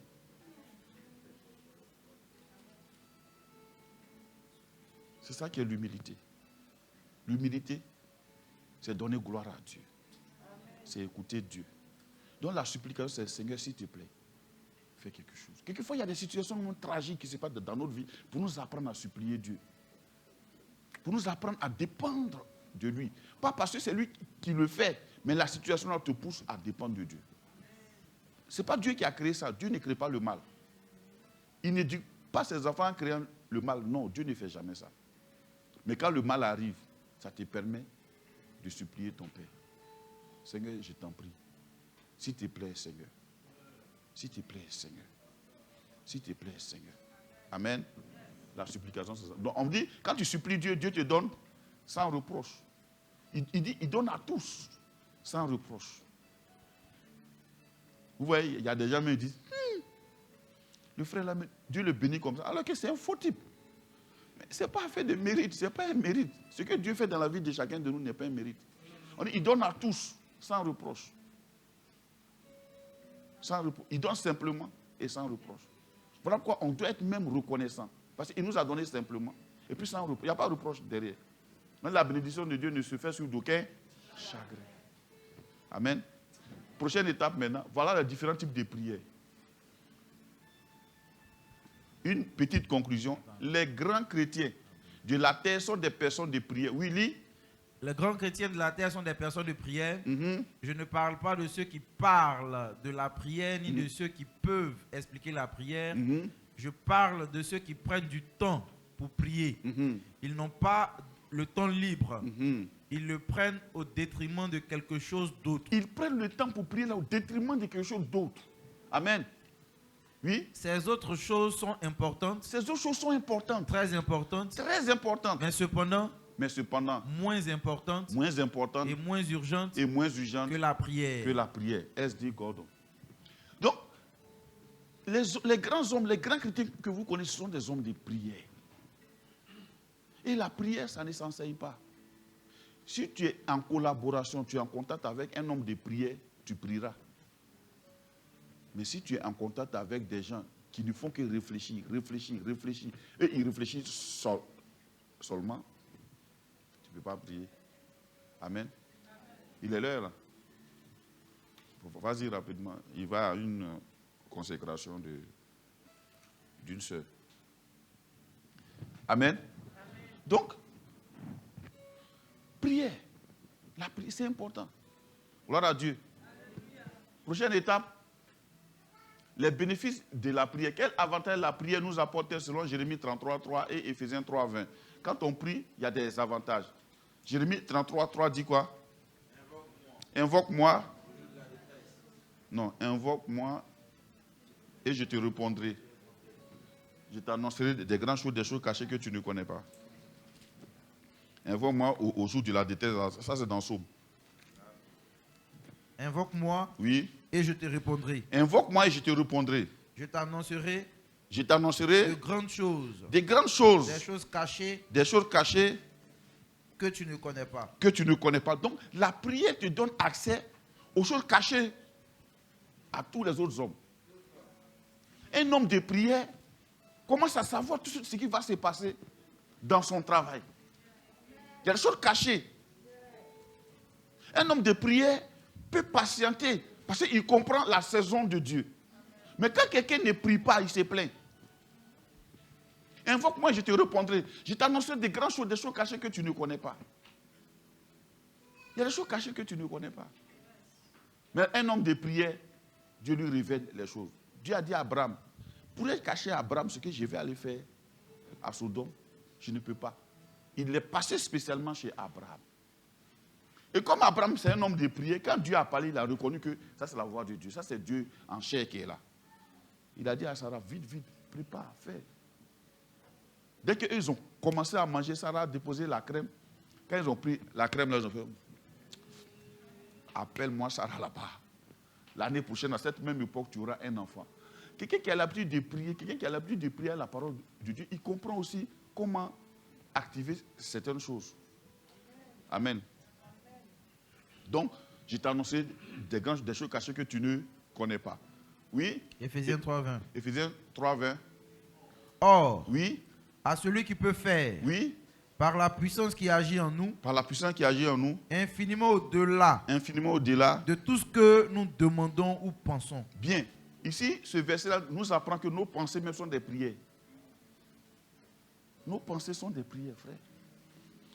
Il dit Dieu fait au-delà, infiniment au-delà de ce que nous demandons ou pensons. Donc quand tu pries, tu comprends la main de Dieu parce que quand Dieu te répond, tu sais que là, ce n'est pas l'homme, c'est Dieu. Quand quelqu'un ne prie pas, bon. Quand tu pries là, d'abord tu vois la vitesse de réaction de Dieu. C'est Dieu qui active sa puissance maintenant en toi. Ce n'est pas toi qui active sa puissance, c'est lui-même qui active ça en toi. Et puis maintenant, il fait au-delà de ce que tu penses ou de ce que tu as demandé. Donc quand tu pries, attends-toi à au-delà. Les hommes de prière sont des gens qui font toujours au-delà. Avec qui Dieu fait au-delà. Amen. Prochaine étape.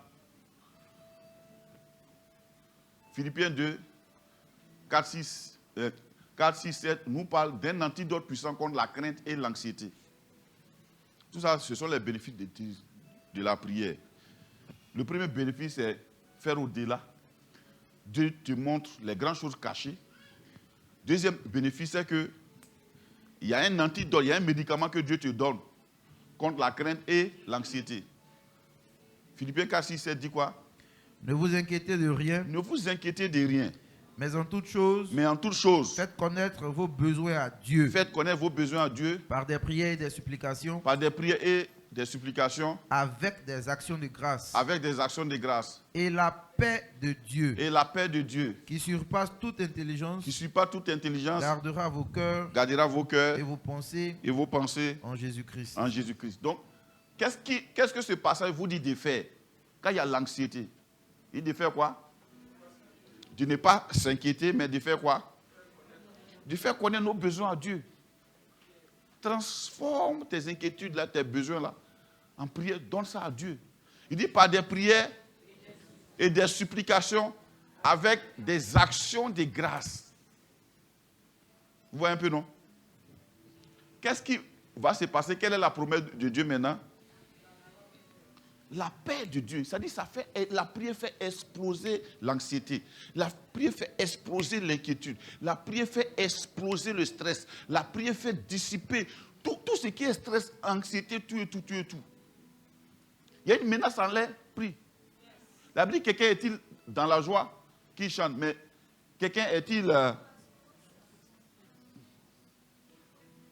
dans la souffrance qu'il prie? Amen.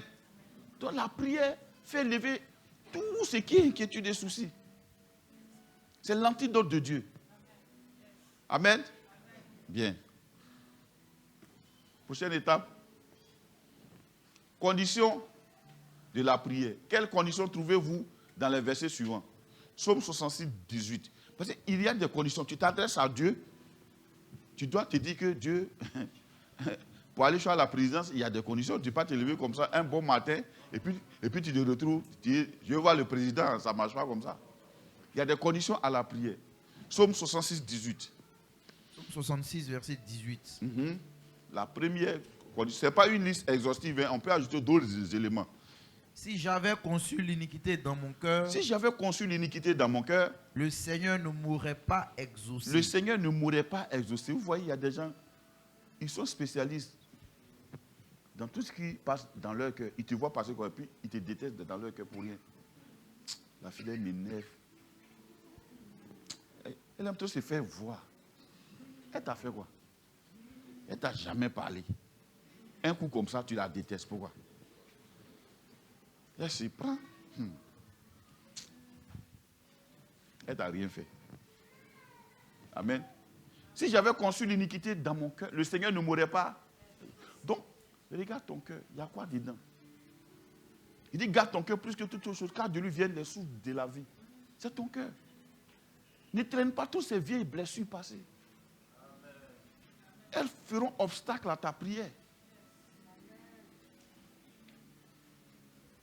Ces héritages empoisonnés qu'on t'a donnés, ta maman t'a tellement raconté ces mésaventures que tu les traînes depuis.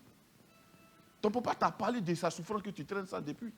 On ne donne pas à un enfant l'héritage des palabres. Il y en a là, ils ont été embibironnés de ça. La vie de leurs parents.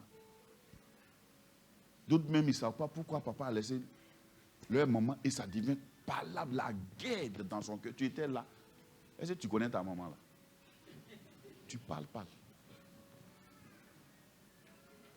Ou bien tu connais ton papa là. Est-ce que tu le connais? Tu parles. Ne traîne pas ça. Ça va t'empoisonner. Deux enfants disent non, mon papa ne m'a pas reconnu. Et il s'est fait vraiment une prison pour ça. Tu ne m'as pas reconnu, c'est toi qui es perdant. Moi, je m'en vais devant. Aïe, où est le problème? Moi, j'aimerais avoir sur ma carte d'identité nom du Père néant. Là, je mets Dieu. Oui. Ton papa même s'il vient chez lui avec quoi? Mais Dieu. Nom du Père, Dieu. C'est chic, non? Bien, c'est pas chic. Tu vois, les gens, ils plaisent ici, on filet. Et puis quoi?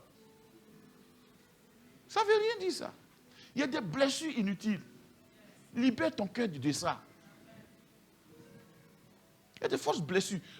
Et les blessures naissent de fausses attentes. Au lieu de vous attendre à Dieu, vous vous attendez à vos parents, vous vous attendez à vos maris, vous vous attendez à vos femmes. Donc ça crée des blessures. Mon mari, il devait faire ça, il devait faire ci. Ma femme, elle devait faire ça, elle devait faire ça. C'est ton mari qui est ton exaucement, mais tu es perdu. C'est ta femme qui est ton exaucement, mais tu es perdu. Moi, c'est Dieu. Ma joie vient de l'Éternel. Ça ne vient ni de l'Orient ni de l'Occident. Ça ne vient ni d'un homme ni d'une femme. Ça ne vient même pas de toi. Brebis qui est assise. Si tu sors de cette église, 10 rentreront. Au nom de... Moi, j'ai vécu, tous ceux que j'ai baptisés, s'ils devaient être ici, même d'ici jusqu'au rond-point, on ne va pas contenir. Tu t'en vas, j'ai béni Dieu, j'ai dit, aïe. Si une vache maigre est partie, c'est pour éviter que ça bouffe les vaches grasses. On dit, il y avait cette vache grasse, et puis après elle, cette vache maigre et laide. Laide. En plus, la personne que tu es en train de retenir là, est-ce que tu connais combien de vaches grasses elle a déjà dévoré? Elle dévore ça, puis elle ne grossit pas. Ça ne te dit rien. Ça ne te dit rien. C'est toi qui as compassion que Dieu. Regarde, le jour où on devait tuer chose à Man, est-ce qu'elle n'a pas dit? Il m'a déjà demandé pardon. Mais il faut voir. On dit, on a mis sur sa tête, ils l'ont fait sortir, ils l'ont pendu sur sa propre pourtant. Pourtant, il est en train de négocier maintenant. Pardon, Esther, pardon. Elle est hébreu. Et tu es les juifs. Ils pensent que Esther, là, c'est Mardochée qui l'a éduqué. Ce n'est pas Saül. C'est Saül qui a laissé en vie ton arrière-grand-père et puis qui t'a empoisonné, puis on est devenu là. Sinon, Esther, elle est au courant de ça. Amène-le, et puis après, elle dit, prends un autre édite. Fais faveur aux Juifs. Mets-les au-dessus de toutes les autres nations. Quand Dieu te donne l'opportunité là, il ne faut pas... Il y en a, la pauvreté les a loupés. C'est eux qui veulent forcément vivre comme des pauvres. Oui, mais je ne comprends pas. Je t'ai dit, tu as l'occasion de vivre bien et tu te forces à vivre mal. Au nom de quoi?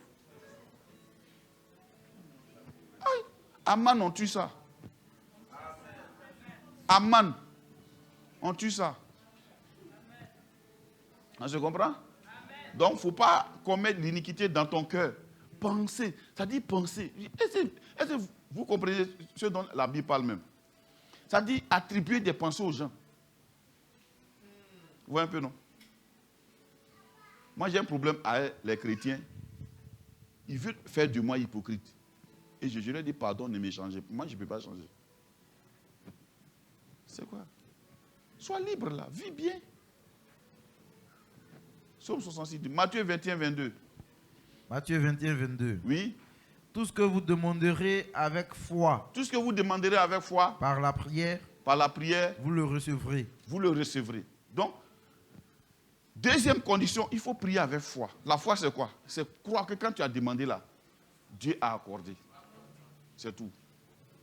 Jean 15, 7. Si vous demeurez en moi. Ça, c'est une condition importante. Si vous demeurez en moi. Et que mes paroles demeurent en vous. Et que mes paroles demeurent en vous. Demandez ce que vous voudrez. Demandez ce que vous voudrez. Et cela vous sera accordé. Et cela vous sera accordé. Ça veut dire quoi? Il faut que tu sois imprégné de Dieu lui-même. Facebook, là, ça t'empêche de faire demeurer les paroles de Dieu en toi. Donc, ton cœur est pris par 95% du monde, 5% de Dieu. Il dit, une fois que tu demeures en lui, fais abonder les paroles de Dieu dans ton cœur. Tu penseras comme Dieu pense. Les paroles de Dieu dans ton cœur te poussent à penser, à agir comme Dieu agit, à faire comme Dieu fait. Mais si tu n'es pas rempli de Dieu lui-même, tu vas faire comme les hommes. Il dit, une fois que ça arrive, demande ce que tu veux. Si c'est un guet, moi je te donne. Si c'est Abigail même, je te donne. Amen. Quatrième condition. Jean 16, 24. Oui. Jusqu'à présent, oui. Vous n'avez rien demandé en mon nom. Oui. Demandez et vous recevrez, afin que votre joie soit parfaite. Afin que votre joie soit parfaite. Alors, jusqu'à présent, vous n'avez rien demandé. En mon nom. Donc, quelle est la condition? Demandez au nom de... Ça veut dire quoi?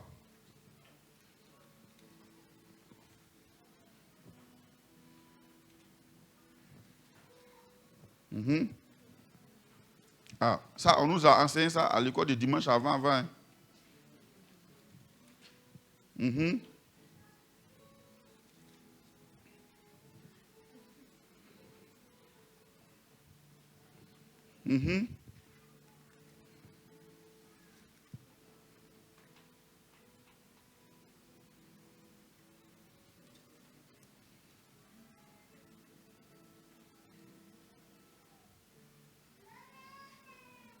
Demandez au nom de Jésus. Ça veut dire quoi? Est-ce la terminaison de la prière? Allez, je finis de prier au nom de Jésus, amen. C'est ça? C'est quoi alors? Hein? Demandez. Ça soit l'intérêt de Dieu. D'accord? Qui d'autre? C'est même bon. Hein? Au nom de Jésus, qu'on dit toujours là, au nom de Jésus, j'ai prié, amen. Ça veut dire quoi? Parler au nom de quelqu'un, ça veut dire quoi? Venir de la part d'eux. Parler comme si c'était la personne elle-même qui parlait. Très bien. Ça veut dire parler au nom de Jésus, c'est dire quoi, Dieu? Hein? C'est comme si on était Jésus. Donc quand tu pries au nom de Jésus, qu'est-ce que tu dis? Pendant que tu es en train de prier là, qui est en train de prier? Jésus. Jésus. C'est comme s'il disait à Dieu, c'est moi Jésus ton fils. Ouh, ça passe pas. Seigneur, c'est moi Jésus ton fils. C'est ce que ça veut dire. Et la soeur me regardait. Prends le nom de Jésus comme ça. Mais il nous a donné ça pour ça. Je vais vous prendre une illustration, vous allez bien comprendre. Genèse 27.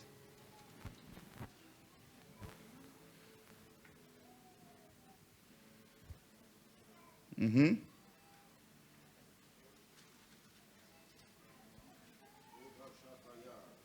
27, verset 1.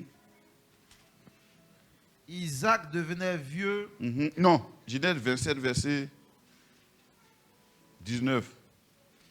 18 à 19, oui. Il vint vers son père. Il vient vers son père. Et dit.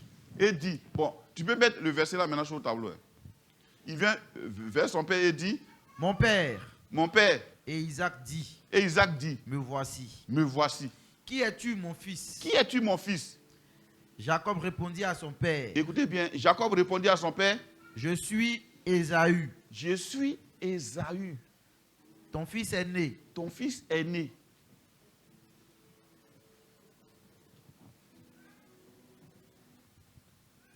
Comment on appelle ça? Usurpation. Donc, au nom de Jésus, là, c'est usurpation d'identité. Jacob répondit à son père. Qui est le père ici? Isaac. Donc, dans notre cas, qui est le père? Dieu. Qui est le premier-né qui mérite l'héritage? Jésus. Ici, c'est Ésaü. Jacob vient voir son père. Ésaü, c'est le plus petit. Il vient voir Isaac, son père, et il vient parler pour usurper le titre d'Ésaü. Il dit, je suis Ésaü, ton fils est né. J'ai fait ce que tu m'as dit. Lève-toi, je te prie, assieds-toi et mange de mon gibier, afin que ton âme me bénisse. Au nom de Jésus, c'est exactement ça. Maintenant, tu peux me dire, mais pasteur, c'est pas trop risqué ça. Mais c'est Jésus lui-même qui a dit, jusqu'à présent, là, quand vous priez, vous n'avez rien demandé en mon nom. Bien qu'ils aient ajouté le nom de Jésus. Quelquefois, les gens prient en disant le nom de Jésus, mais ils n'ont pas le cœur de Jésus. Ils ne sont même pas rassurés que c'est Jésus. Amen. Maintenant, qu'est-ce qui va te rassurer? Parce que Ésaü, là, ça pouvait à part. Ésaü est venu. Pour ça, qu'est-ce que sa mère a fait? Sa mère l'a habillé de peau d'animaux. Nous aussi, on ne ressemble certainement pas physiquement à Jésus. Pour cela aussi, Jésus lui-même, il nous a habillés de Jésus lui-même. Galates 3.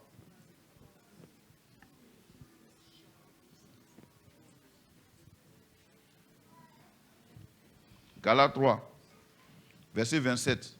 Oui. Galates 3, 27. Lisons ça ensemble. 1, 2, 3. Regarde au tableau. 1, 2, 3. Vous tous qui avez été baptisés en Christ, vous avez revêtu Christ. 1, 2, 3.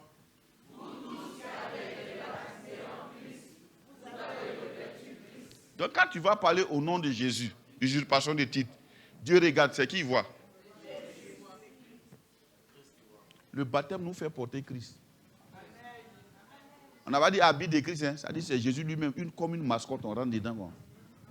Donc quand le Père regarde, qui il voit? Tu te présentes en son nom, et puis il voit c'est Jésus lui-même qui est là. Mais il peut ne pas être convaincu. Il va dire, bon, moi mon fils il a une odeur. Hein. Approche, c'est comme ce que Isaac a fait. Il dit approche que je te sente. Je vais sentir. Je te sentir. Amen. On va aussi voir 1 Corinthiens 2, 10. Non, c'est 1 Corinthiens 2, 10 même. On dit que c'est 2 Corinthiens 2, 10. C'est 2 Corinthiens 2, 10.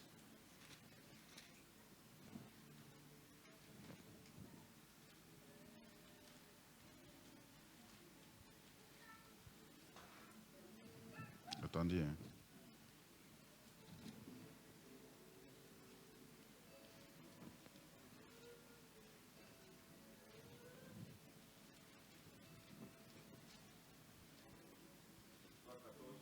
Hmm? 2 Corinthiens 2, 14, oui. Oui. Non, non, non. Voilà. 15. 14 à 15. 2 Corinthiens 2, 14 à 15. Grâce soit rendue à Dieu. Grâce soit rendue à Dieu. Qui nous fait toujours triompher en Christ. Qui nous fait toujours triompher en Christ. Et qui répand par nous. Qui répand par nous. Et en tout lieu. Et en tout lieu. L'odeur de sa connaissance. L'odeur de sa connaissance. Nous sommes en effet. Nous sommes en effet. Pour Dieu. Pour Dieu. Pour qui? Pour Dieu. Pour Dieu. La bonne odeur de Christ. La bonne odeur de Christ. Parmi ceux qui sont sauvés. Oui. Et parmi ceux qui périssent. Donc, quand on s'approche de Dieu, Dieu nous sent. Qui il sent? C'est l'odeur de qui? Parfum de qui? Christ. Quand il nous regarde, qui il voit? Donc, parle librement quand il va auprès de Dieu. C'est ça. Voilà pourquoi tu parles même au cancer et puis le cancer n'obéit pas. Quand tu es en train de parler, ça va marcher. Moi, je n'ai pas trop d'onction. Les gens ont envie de vibrer avant de prier. Ils pensent que l'onction, là, ça coule quand on la sent. Tu es guéri au nom de Jésus. Tu n'as pas besoin de trembler, là. Jésus aurait fait quoi? Tu es guéri.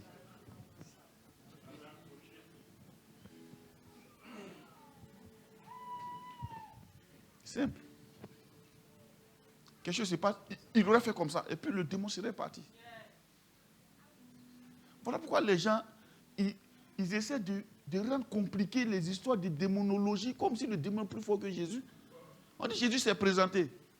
Le fou là, de Gadara, il a été immédiatement guéri, les démons ont fui. Et nous on fait des démons comme que nous. Ça c'est un démon territorial des temps. C'est quoi tout ça? Amen. Donc on revient sur l'enseignement et puis on va finir là. Donc voilà les conditions. Quand tu dis au nom de Jésus là, c'est les sentiments qui doivent être en toi, qui sont là.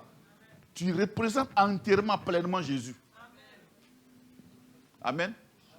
Jean 16, 24. Demandez au nom de Jésus. 1 Jean 5, 14 à 15.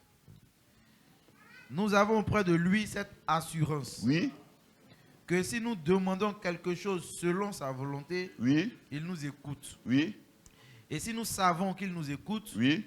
Quelque chose que nous demandions, nous savons que nous possédons la chose que nous lui avons demandée. La condition ici, c'est quoi?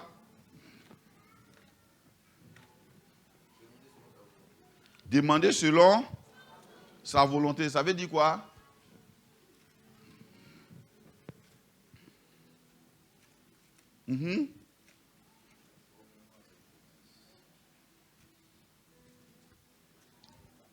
Oui. Conformément à la parole de Dieu. Elle est trop spirituelle. Explique-moi ça comme tu expliques ça à quelqu'un qui ne connaît pas les béabas de l'évangile. Demander selon sa volonté. C'est quoi? La plupart d'un bon. À quoi on pense quand on lit ce verset? On se dit quoi? La chose que nous avons demandé là doit être la volonté de Dieu. N'est-ce pas? N'est-ce pas? C'est comme ça que on pense avant là. Ça doit être la volonté de Dieu. Si ce n'est pas la volonté de Dieu, si tu n'as pas donné, c'est que ce n'est pas sa volonté. Vous êtes sûr qu'un chrétien peut demander quelque chose à Dieu qui ne soit pas la volonté de Dieu? Est-ce que toi, tu peux penser à quelque chose qui échappe à la volonté de Dieu? Par exemple, Seigneur, aide-moi à commettre l'adultère. Est-ce que tu peux demander ça? Non. Aide-moi à voler. Tu ne peux pas demander ça. Seigneur, je vais aller braquer. Il faut que tu m'accompagnes. Tu ne peux pas penser à braquage. Donc un chrétien ne peut pas penser à ce qui n'est pas de la volonté de Dieu.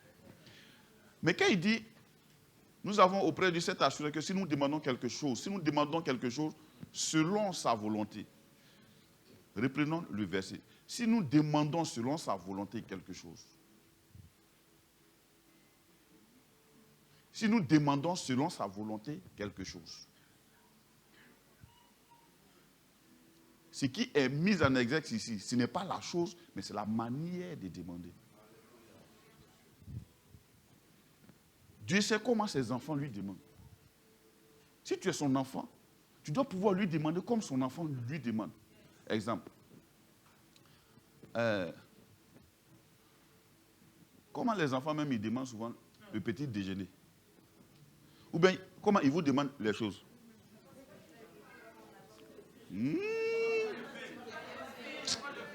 Tu vois? Ça veut dire que tu n'as pas d'enfant. C'est ce que ça veut dire. Merci de nous informer que tu n'as pas d'enfant et que tu n'es pas marié. Je parle à ceux qui ont les enfants. Hein? Hein? Le lait, voilà. Le lait, papa, le lait. Elle dit le lait. Ça, c'est le lait. Oui. Moi, j'ai fait. Non, moi, j'ai fait même. Il te donne le choix de lui donner ce que toi, tu veux. Moi, je connais un là. Il faut qu'on aille à KFC. Tu as l'argent. Tu n'as pas l'argent, c'est ton problème. Lui veut manger KFC, hamburger de KFC. Donc, ce n'est pas la chose qui est en jeu, c'est la manière de demander. Dieu aussi, il sait comment ses enfants lui demandent. Prenons Jean 11. On va voir comment Jésus a demandé. On a parcouru la Bible aujourd'hui. Hein?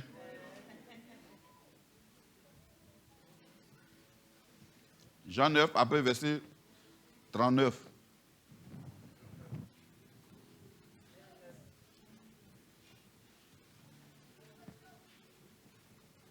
En d'autres termes, sois libre. Quand tu vas prier, sois libre. Oui. Jean 9. Oui. Jean 11, 39, pardon. Jean 11, verset 39. Jean 11, verset 39. Jésus dit, ôtez la pierre. Ôtez la pierre. Marthe, la sœur du mort, lui dit. Marthe, la sœur du mort, lui dit. Seigneur, il sent déjà. Car il y a 4 jours qu'il est là. Jésus lui dit, ne t'ai-je pas dit que si tu crois, tu verras la gloire de Dieu? Ils ôtèrent donc la pierre. Et Jésus leva les yeux en haut et dit. Jésus va prier maintenant. Regardez sa manière de prier. Il Père, leva les yeux en haut et dit, oui. Père, Père, je te rends grâce. Je te rends grâce. De ce que tu m'as exaucé. De ce que tu m'as exaucé. Il parle de quoi? Lazare est encore dans le tombeau, il sent.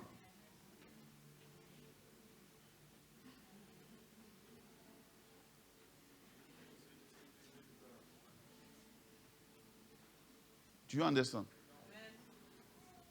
Père, je te rends grâce de ce que tu m'as déjà exaucé. Il n'a pas encore commencé à prier.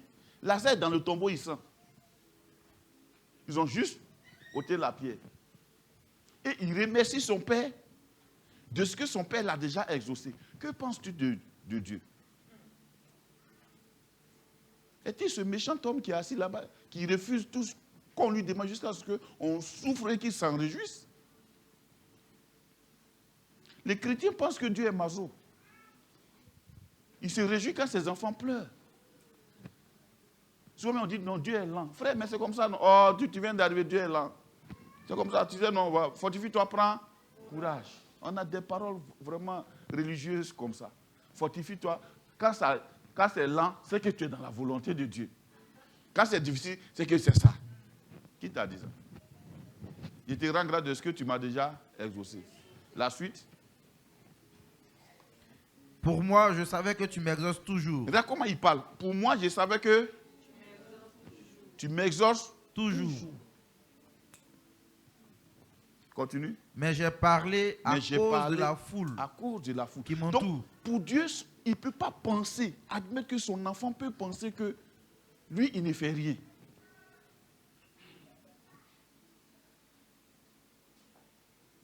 Pour Dieu. Et là, quand nos enfants même nous demandent les choses, ils ne s'imaginent pas que toi, tu n'as pas ça. Ça, c'est pas, ils ne pensent pas.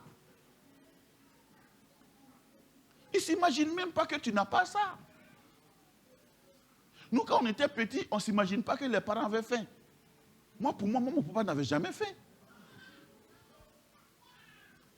C'est les papas 2% francs de maintenant là, ils crient dans les maisons, j'ai faim. Sinon, à notre époque, tu ne peux pas penser que ton papa a faim. Pour toi, ton papa, c'est un héros. Lui, là, il n'a pas faim, il n'a pas soif. Tu vois juste maman lui déposer à manger, c'est tout. Sinon, tu ne peux pas penser que ton papa a faim. Jésus savait des choses. Il savait comment les dire à son... Il dit, je sais que tu m'exhortes toujours. Mais j'ai parlé à cause de ces gens-là. Sinon, c'est à cause d'eux. Sinon, moi, je n'ai même pas besoin de te parler. Je sais. Imagine un matin, ton fils qui vient te dire, Morel vient vous dire, les parents, oh, Dieu est bon. Quand moi-même je regarde l'école que vous payez, je savais que vous là, non. Non, qu'est-ce que vous pouvez me refuser? Non. S'il a dit ça, et puis il a dit sur son besoin, sur tu as donné. Tu vas donner. Et il vient, non, moi, mais je sais, aïe, toi, tu es le meilleur père, toi, tu es trop gentil. Regarde, même vélo là, est-ce que moi, je t'ai demandé vélo, mais tu as payé, et puis tu as envoyé. Regarde. En fait, bon, il fallait qu'il te parle, quoi. Sinon, moi, il sait que, même matin, mais il sait que t'as me donné 10 000, il sait. Il a fini de tuer le débat. Non, il a fini. Toi, tu as lui depuis, ne dis pas à ta mère. Toi, tu as lui donné un bon cœur. Parce qu'il sait déjà, il sait quel genre de parent tu es. Et il t'a dit ça. Tes émotions sont déjà même préparées pour donner. Mais regarde les chrétiens. Ils viennent, ils pleurent comme ça. C'est comme si Dieu est méchant. Papa, pardon, Seigneur. Il y a quoi? Il y a quoi? Il va me dire, mais tu as quel problème? Amen. Donc voilà un peu, la prière sert à quoi? Tu as compris quelque chose? Si tu as besoin de l'enseignement, viens voir les gens de l'informatique. Ils vont message, tu viens à ta clé, ils vont te donner. Hein? Voilà, puis tu vas avec. C'est pourquoi on encourage les gens à faire les enseignements. Ça, c'est le livret 2. Gloire à Dieu. Alors, on va dire merci à Dieu. On va rendre grâce au Seigneur pour ce qu'il a déjà donné. Amen. J'espère que tu as retenu quelque chose. Hein? Voilà.